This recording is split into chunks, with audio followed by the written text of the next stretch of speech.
All right, what's going on, everybody? So UFC 313 just finished. Overall, pretty good card. A lot of finishes, but the main event was a bit disappointing, but I'll get to all that in a second. So I'll be going through the key fights on the card and breaking them down. Real quick, before I get into the video, 91% of you guys aren't subscribed. So if you like MMA, influencer boxing, or boxing content, I post 2 to 4 times a week on this channel at least. So make sure you subscribe. I appreciate you. All right, now this card couldn't have started off any better. So we had King Green versus Mauricio Rufy. Now, holy shit. Now, I knew that this guy was... All right, It's 1:12 in the morning. What are people doing out, like, speeding on my street? But as I was saying, I know this guy was nasty at striking, but I was not expecting this at all. He was so relaxed. He looked like prime Connor in his stance in there. And he just landed a nasty spinning heel kick. I almost was, like, not even paying attention because I didn't expect it to end that fast. He just landed that right hand on Green, and it really did wake King Green up. Oh my god! A spinning heel kick!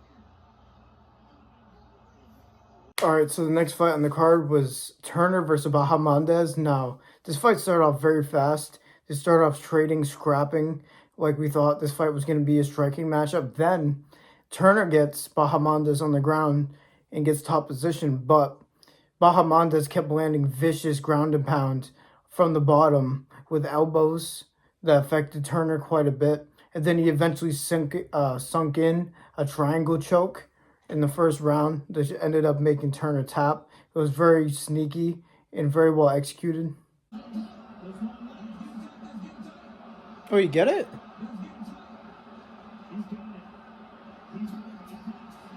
Oh, wow.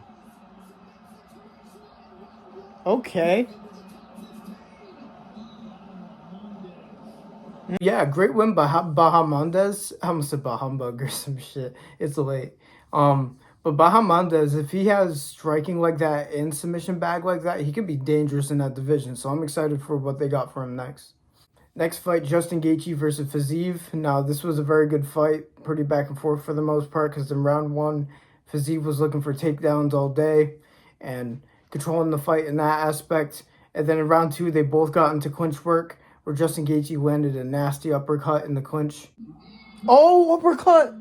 Always hurt. Holy shit. Oh, he's surviving though.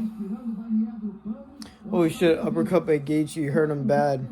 Then in round three, I feel like Gaethje easily won. It seemed like Fiziev really gassed out, and he was just landing combos on Fiziev, and he just seemed a bit gassed out. Like I said, activity is king in my prediction video.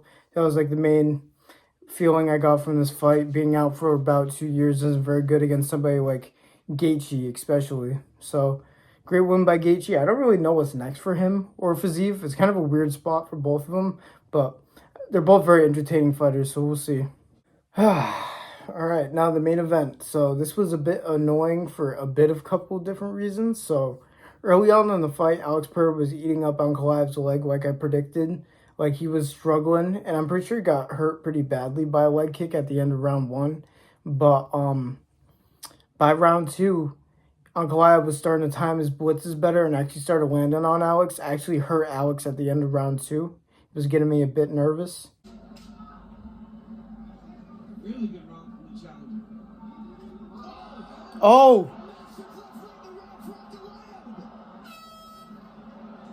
Oof. Then there was round three, which was very hard to score. It was very close. It really seems like Alex should have done a bit more in this fight. He was a bit more hesitant in this fight to counter than he was in his previous fights, which I understand Ankalaev has some real power. But it was very interesting seeing Alex this tentative, but I do think he could have done enough in this round to win it. So if he did win this round, it would possibly be 2-1 or something like that. It would be 2-1 Alex.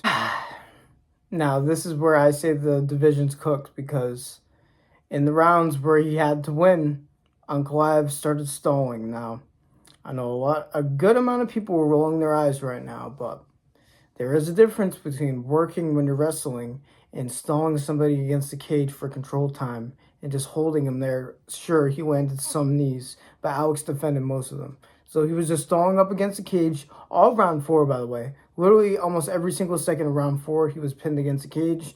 just boring bullshit. I don't give a fuck. Now, round 5 was very frustrating because even though Alex did do more damage in this round, which is damage-based scoring, just saying, but Alex could have done more. Like, he was very hesitant. He almost needed the knockout in some people's eyes if it was somehow 3-1 Ankalaev in people's eyes.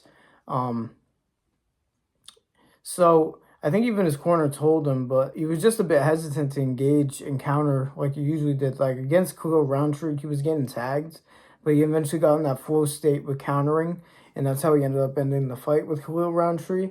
So I think he landed more in the 5th round. He landed a lot of low kicks, but besides that, not that much more. But Ankalaev wasn't doing anything until he stalled in the last minute and 50 seconds. So I had certain opinions about that round. Nah, I'm not doing this shit. Nope. They better have given Alex this round. This isn't shit. They better have given Alex this round. That's all I'm saying. They better have given Alex this round. They better have given Alex this round. He's about to sit here and not do anything for the rest of the fight. You don't deserve to win if you do that shit. Fuck that. Damage-based scoring, motherfucker. Fuck that.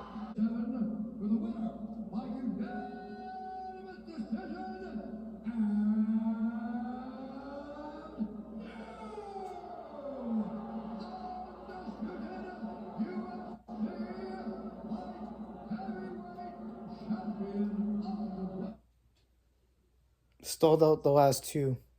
Ruined light heavyweight. Light heavyweight's cooked. Until Alex Yuri gets the belt back, at light heavyweight's cooked. No.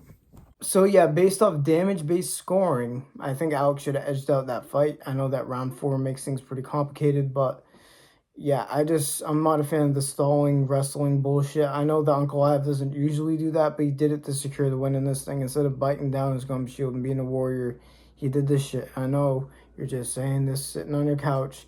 I don't give a fuck. When people are paying money for these things, especially the crowd, they deserve to boo. Because they paid all this money to see Alex Pereira fight, and we see those in the last 2 rounds. No. Like, we do not want the champion of the UFC in the light heavyweight division to be a stall-fest merchant. Yeah, until Yuri or Alex Pereira is a champion again at 205, I really couldn't care too much because what? We want Ankalaev versus Gone next? Oh my god, like, suck my fucking dick and balls. Sorry if that's too much for YouTube. I don't really care.